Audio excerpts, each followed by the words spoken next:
गुलमोहर नामक खुशनुमा शहर में रोहन नामी का एक 10 वर्षीय लड़का और उसकी सबसे अच्छी दोस्त मीरा रहती थीं। हर शाम आप उन्हें नदी के किनारे पा सकते थे, रंग बिरंगे गुब्बारे उड़ाना और एक दिन आसमान छूने का सपना देखना। वे अविभाज्य थे। उनकी हंसी नदी के कोमल प्रवाह के साथ गूंज रही थी। एक दिन मीरा कुछ विशेष चीज लेकर आई, एक अजीब चमकीला चांदी का गुब्बारा जो उसे पुराने मंदिर के पास मिला था। सूरज ढलने लगा था, फिर भी वो जादुई रोशनी से जगमगा उठा। उसने अपनी चमकदार जानी पहचानी मुस्कान बिखेरी और कहा, चलो इस पर अपनी इच्छा लिखें। रोहन ने जल्दी से शहर की बड़ी पतंग दौड़ जीतने की अपनी इच्छा लिख दी। मीरा ने कुछ गुप्त लिखा, कुछ ऐसा जो उसने सिर्फ अपने लिए रखा। दोनों ने मिलकर गुब्बारे को उड़ा दिया। इसे ऊपर और ऊपर चढ़ते हुए देखना जब तक कि ये बादलों के पीछे गायब न हो जाए। गोधूली के खिलाफ एक छोटा सा चांदी का सितारा। अगली सुबह मीरा खेलने नहीं आई। रोहन ने इंतजार किया और फिर उसे हर जगह खोजा। उसने उसका नाम पुकारा। उसने उनके सभी पसंदीदा स्थानों की जांच की, लेकिन वो जा चुकी थी।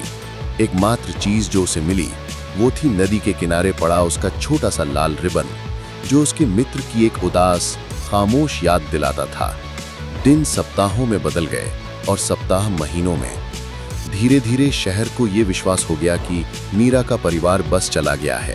पूरा 1 साल बीत गया। जिस दिन मीरा का जन्मदिन होता, रोहन नदी के किनारे टहल रहा था, विचारों में खोया हुआ, जब उसने पेड़ में कुछ फंसा हुआ देखा। ये चांदी का गुब्बारा था जो फीका पड़ गया था, लेकिन अभी भी चमक रहा था। इसकी डोरी से एक छोटा सा नोट बंधा हुआ था।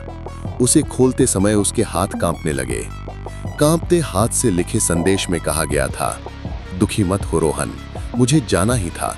मेरा समय कम था, लेकिन हमारी दोस्ती हमेशा कायम रहेगी। रोहन के चेहरे पर आंसू बहने लगे जब उसे अंततः सब समझ में आ गया। मीरा बीमार थी।